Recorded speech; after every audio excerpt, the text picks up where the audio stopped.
Imagine this. You're only 20 years old. Most people your age are still trying to figure out their future, but not you. You're leading an army. Within just a few years, you'll defeat the greatest empire on earth. You'll conquer lands stretching from Greece all the way to India. Your name will become legendary. More than 2,000 years later, people will still remember you. This is the story of Alexander the Great. Alexander was born in 356 BC in the Kingdom of Macedon. At the time, Macedon was not considered the most powerful nation in Greece. Many Greek city-states looked down on the Macedonians, seeing them as rough, uncivilized, and unworthy of respect. Few could have imagined that this small kingdom would one day conquer the greatest empire on earth. Alexander's father was King Philip II, a brilliant military commander, a fearless politician, the man who transformed Macedon into the strongest military power in Greece. His mother was Queen Olympias, a woman known for her intelligence, her ambition, and her deep religious beliefs. Ancient writers claimed she told Alexander that he was destined for greatness. Whether that story is true, no one can say for certain. But one thing is undeniable. From the very beginning, Alexander grew up believing that he was meant to achieve something extraordinary. Before Alexander could conquer the world, someone had to build the army that would make it possible. That man was his father, King Philip II. When Philip became king, Macedon was weak. Its enemies surrounded it. Its army lacked discipline. Its future looked uncertain. Philip refused to accept that. He completely transformed the Macedonian army. He introduced a new weapon, the sarissa, a massive spear nearly 6 meters long, longer than anything their enemies had ever faced. He trained his soldiers relentlessly. Discipline became their greatest strength. Every man knew exactly where to stand, when to move, and how to fight. Within just a few years, Philip had turned a forgotten kingdom into the most powerful military force in Greece. Alexander watched all of it. He watched his father build an army that no one believed could be defeated. Without realizing it, he was learning one of the greatest lessons of his life. Great victories are never built overnight. They are built long before the battle begins.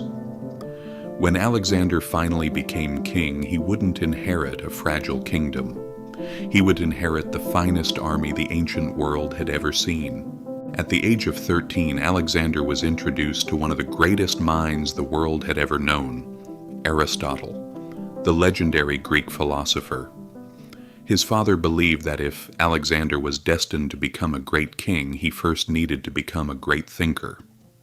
Under Aristotle's guidance, Alexander studied philosophy, science, medicine, politics, literature, geography, and history. But Aristotle taught him something even more valuable: curiosity. He encouraged Alexander to question everything, to understand different cultures, to respect knowledge, wherever it came from. Years later, while leading armies across Asia, Alexander carried books with him. He explored unfamiliar lands, studied strange animals, and learned about the people he conquered. He wasn't just searching for new kingdoms. He was searching for knowledge. That desire to learn would make him different from every king who came before him. One day, a horse trader arrived at the Macedonian palace. He brought with him a magnificent black stallion. It was powerful, massive, beautiful. But there was one problem. No one could ride it. The horse kicked, reared, and threw every rider to the ground. King Philip grew impatient. "This horse is useless," he said. "Take it away." But young Alexander had been watching closely. He noticed something that everyone else had missed. The horse wasn't wild, it was frightened. Every time it turned, it saw its own shadow and panicked. Alexander slowly walked toward the horse. He gently turned its head toward the sun. The shadow disappeared. The horse became calm. Without hesitation, Alexander climbed onto its back. The crowd fell silent. The impossible had just happened. The young prince rode the horse across the palace grounds as if they had trusted each other their entire lives. King Philip looked at his son with pride. According to ancient historians, he smiled and said, "My son, Macedon is too small for you. Go and find a kingdom worthy of yourself." The horse's name was Bucephalus. He would remain Alexander's loyal companion through nearly every campaign until the very end. At just 18 years old, Alexander would face his first real battle. Not a training exercise, not a tournament, real war. Thousands of soldiers stood on both sides of the battlefield. The air was filled with dust, fear, and the sound of marching armies. The battle was fought near the Greek city of Chaeronea. King Philip commanded the Macedonian army, but on the left flank, he entrusted his son with the companion cavalry, the most elite soldiers in the entire kingdom. It was an extraordinary responsibility for someone so young. Alexander didn't hesitate. When the moment came, he led the charge himself. The companion cavalry crashed into the enemy line with incredible force. Their attack broke the sacred band of Thebes, one of the most respected military units in all of Greece. The battle was over. Macedon had won. But something even more important had happened that day. The young prince had proven himself on the battlefield. From that moment on, no one looked at Alexander as simply the king's son. They saw him for what he truly was, a commander destined to change history. The year was 336 BC.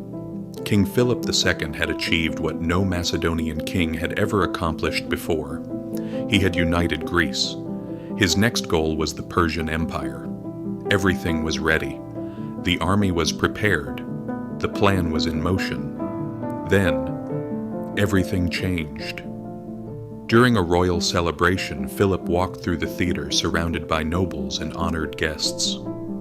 Without warning, one of his own bodyguards stepped forward. His name was Pausanias. He drew a dagger and stabbed the king. Philip collapsed before the eyes of the entire kingdom. The celebration turned into panic. Within moments, the most powerful man in Greece was dead.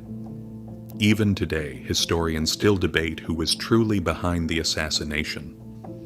Was it revenge, a political conspiracy, Persian agents, or someone inside the royal family? No one knows. But one thing was now certain. At only 20 years old, Alexander was king.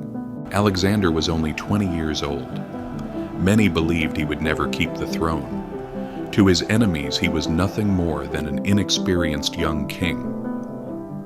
Across Greece, city after city began to rebel. In the north, tribes crossed the borders, hoping to take advantage of the kingdom's uncertainty. Even the Persian Empire watched closely, expecting Macedon to fall apart. But Alexander had no intention of showing weakness. He moved faster than anyone expected. He gathered his army, marched north, and crushed every rebellion in his path. Within weeks, the kingdom was under his control once again. The young king had sent a clear message. He wasn't simply Philip's son. He was a ruler who would never hesitate to defend his crown, and this was only the beginning. Only one city refused to surrender: Thebes. Its leaders believed Alexander was too young, too inexperienced, too weak to launch a full-scale attack. They were wrong.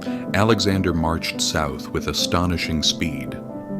Before the city realized what was happening, the Macedonian army was already at its gates. The siege didn't last long. When the walls were finally breached, the battle turned into complete devastation. Thousands of people were killed. Thousands more were sold into slavery. Almost the entire city was destroyed. Only the temples and the home of the famous poet Pindar were left standing. Alexander wanted the whole of Greece to witness what happened to those who challenged Macedon. The message was impossible to ignore. No Greek city would dare rebel again. The road to Persia was finally open. The year was 334 BC. Alexander stood on the shores of the Hellespont. Behind him stood nearly 40,000 soldiers. Ahead of him lay Asia, and beyond Asia, the greatest empire the world had ever known, the Persian Empire. Many believed this campaign would end in disaster. Alexander believed something very different. As his army crossed the narrow strait, he stepped onto Asian soil. According to ancient tradition, he raised his spear and drove it into the ground. Then he declared that Asia would be won by the spear. For Alexander, this was more than an invasion.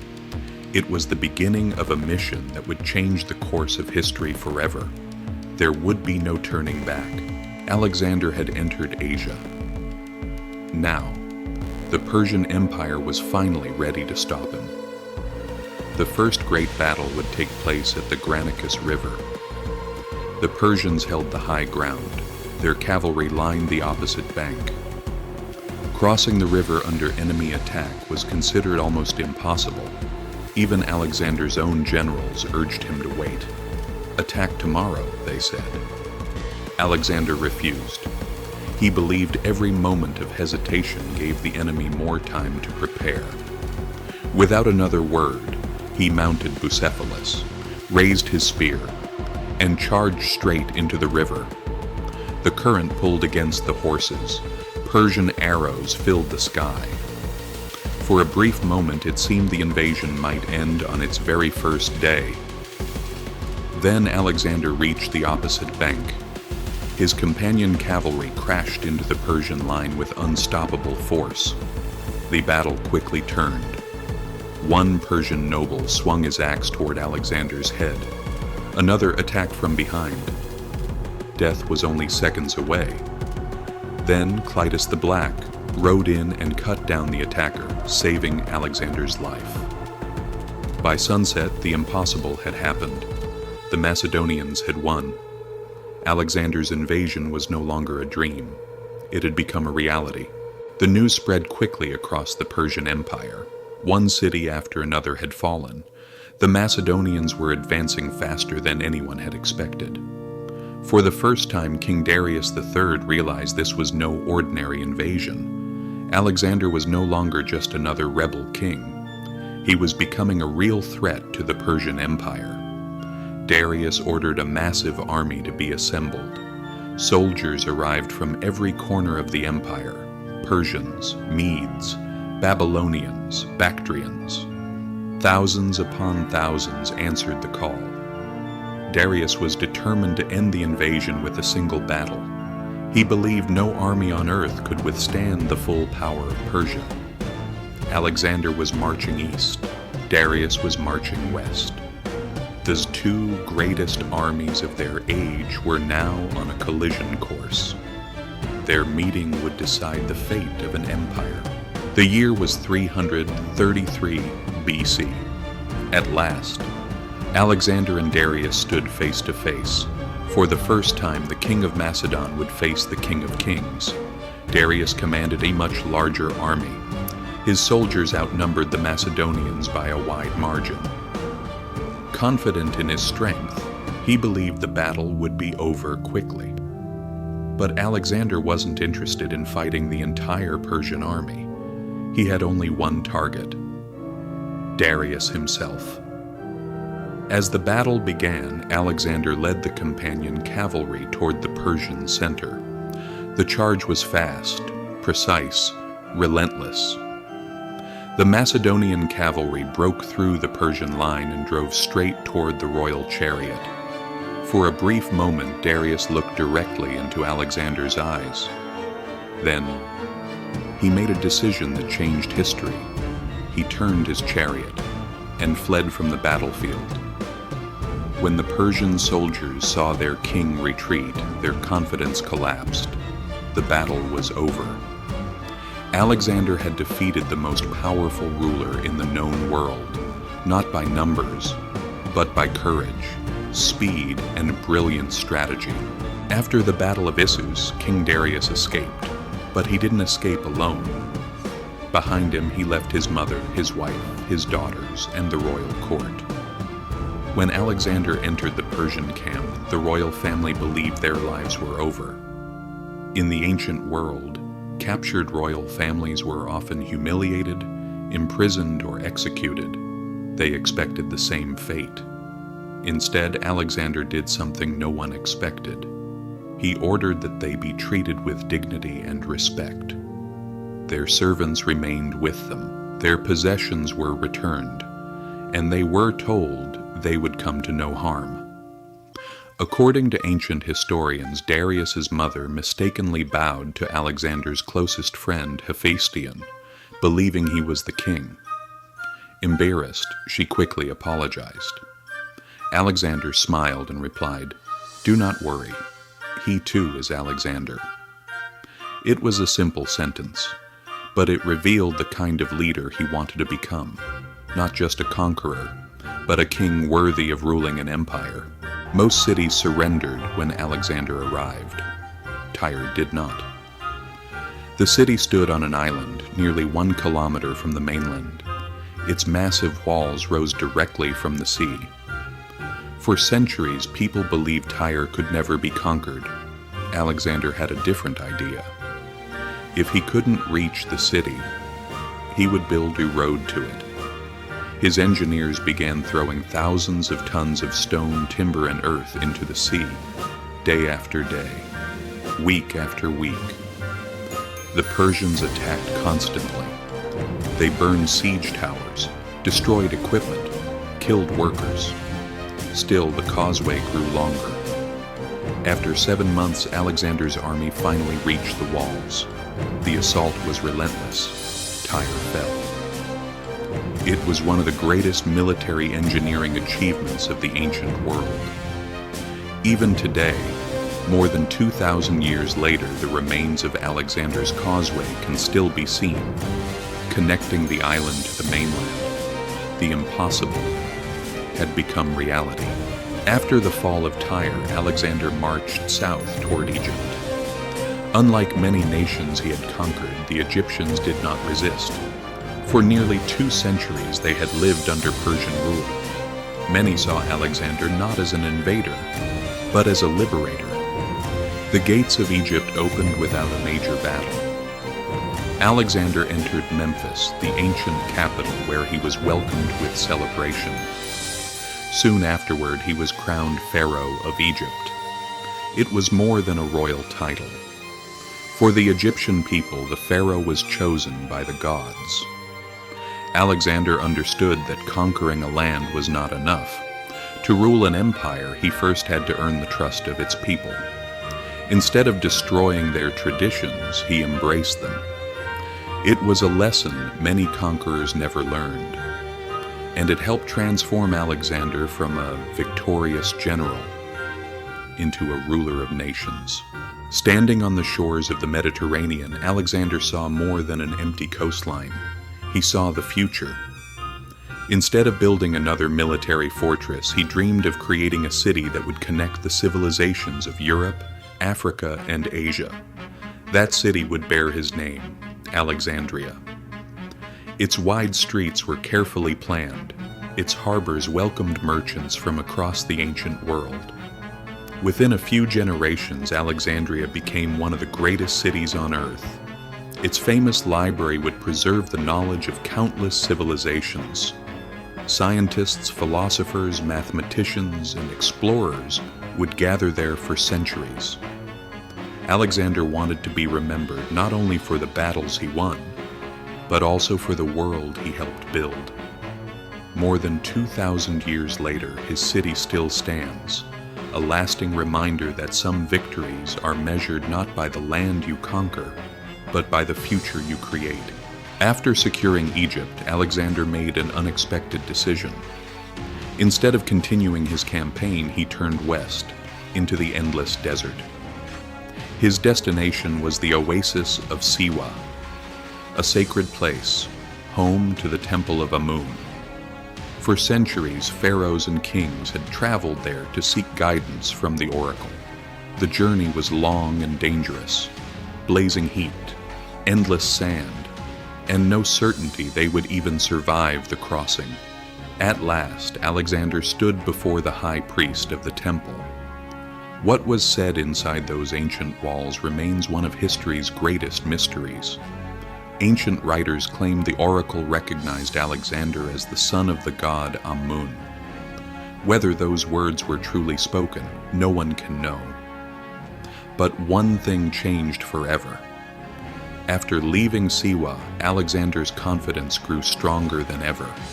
He no longer believed he was destined to rule a kingdom. He believed he was destined to rule the world. The year was 331 BC. The Persian Empire had one final chance to stop Alexander. King Darius carefully chose the battlefield near Gaugamela. His engineers leveled the ground, creating the perfect terrain for thousands of cavalry and deadly scythed chariots. He believed this time there would be no escape for the Macedonians. Alexander looked across the battlefield, outnumbered once again. But he had faced impossible odds before. The night before the battle, his generals suggested a surprise attack under the cover of darkness. Alexander refused. "I will not steal my victory," he said. As the sun rose, both armies advanced. The Persian line stretched for miles. Alexander didn't attack the center. Instead, he moved his army to the right, forcing Darius to follow. Slowly, a gap opened in the Persian line. It was the moment Alexander had been waiting for. He lowered his spear and led the companion cavalry straight through the opening. The attack was swift, precise, devastating. Within moments, Alexander was racing toward Darius himself. For the second time, the King of Kings turned his chariot and fled. The Persian army collapsed. The greatest empire the ancient world had ever known had been defeated. The road to Babylon, Susa, and Persepolis now lay open. Alexander had won the battle that changed history forever. The gates of Persepolis stood open. The ceremonial capital of the Persian Empire had fallen. For generations, its magnificent palaces had symbolized the power of Persian kings. Now Alexander walked through its grand halls as the victor. Gold, silver, treasures beyond imagination. Everything was now under his control. Then something happened that historians still debate today. One night, a fire broke out inside the royal palace. The flames spread rapidly, consuming one of the greatest cities of the ancient world. Some ancient writers claimed Alexander ordered the fire as an act of revenge for the Persian invasion of Greece, more than a century earlier. Others believed it was a decision made in the excitement of celebration. And some historians argue that Alexander later regretted it. Whatever the truth, the result was the same. Persepolis, the proud heart of the Persian Empire, was left in ruins. With its destruction, an empire that had ruled for over 200 years had finally come to an end. Most kings would have stopped. Alexander did not. The Persian Empire had fallen. Its treasures were his, its capitals were under his control. But Alexander believed his journey was far from over. He marched east, deeper into lands few Greeks had ever seen, across towering mountains, through endless deserts, into the rugged regions of Bactria and Sogdiana. These were not kingdoms that surrendered easily. The fighting was relentless. The resistance was fierce.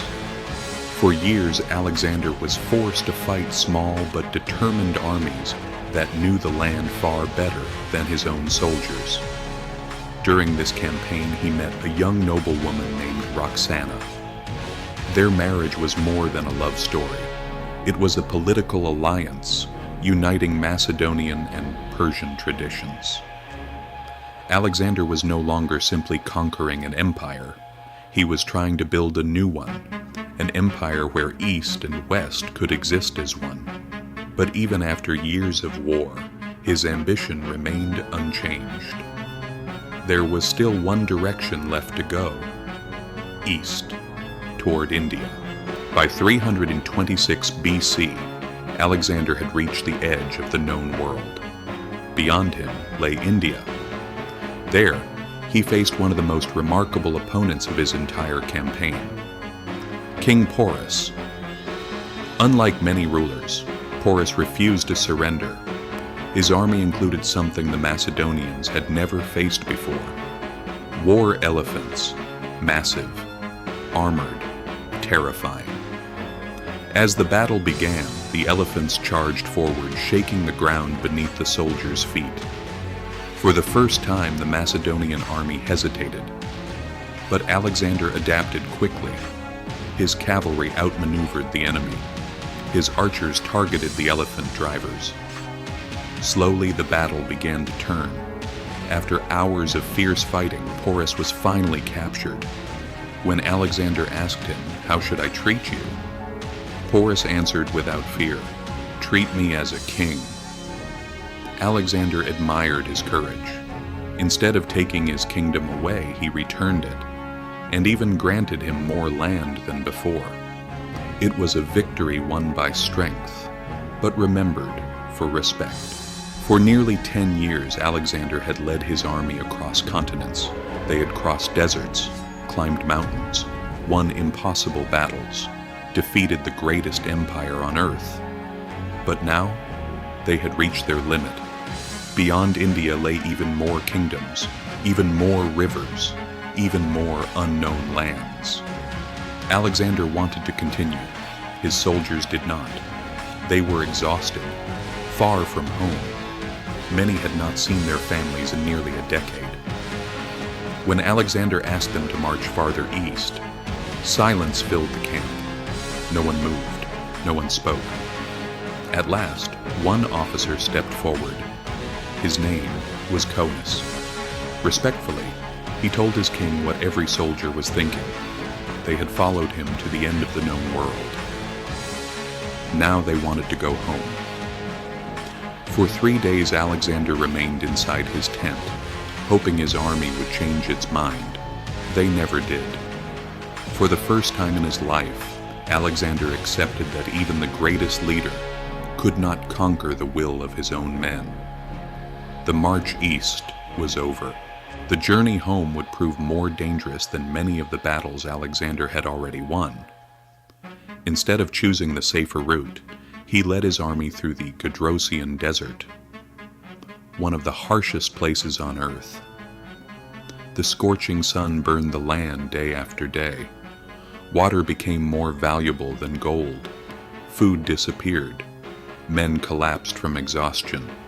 Animals died along the endless march. Ancient writers claimed that thousands never made it home. Even Alexander shared the suffering of his soldiers. One famous story tells of a soldier who found a small helmet filled with water. He offered it to his king. Alexander looked at the exhausted army. Then, without taking a single sip, he poured the water onto the sand. "If my men cannot drink, neither will I," he said. The soldiers watched in silence. In that moment, their king shared not only their victory, but also their suffering. The march continued, but it came at a terrible cost. The year was 323 BC. Alexander had returned to Babylon. He was only 32 years old. His empire stretched from Greece to the borders of India, yet his greatest dream was still unfinished. He was already planning new campaigns, new cities, new frontiers. Then, without warning, he became ill. At first it seemed like an ordinary fever, but with each passing day his condition grew worse. Soon he could no longer stand. He could no longer speak to his commanders. One by one his soldiers walked past his bed, hoping to see their king one last time. Alexander raised his hand, offering a final farewell. A few days later, the greatest conqueror of the ancient world was gone. How did he die? Disease, malaria, typhoid fever, poison. Historians still debate the answer. No one knows for certain. But one fact has never changed. Alexander died at just 32 years old. He had conquered most of the known world, before many people today have even begun their careers. Alexander's empire did not survive him. Within a few years, his generals began fighting for control. The empire he had built was divided, but Alexander's legacy could not be divided. Everywhere his armies had marched, new cities emerged. Greek language, art, science, and philosophy spread across 3 continents. Historians call this period the Hellenistic Age. It transformed the ancient world forever. More than 70 cities were founded in Alexander's name. Some still exist today. More than 2,000 years have passed since his death. Yet his battles are still studied in military academies. His leadership is still admired.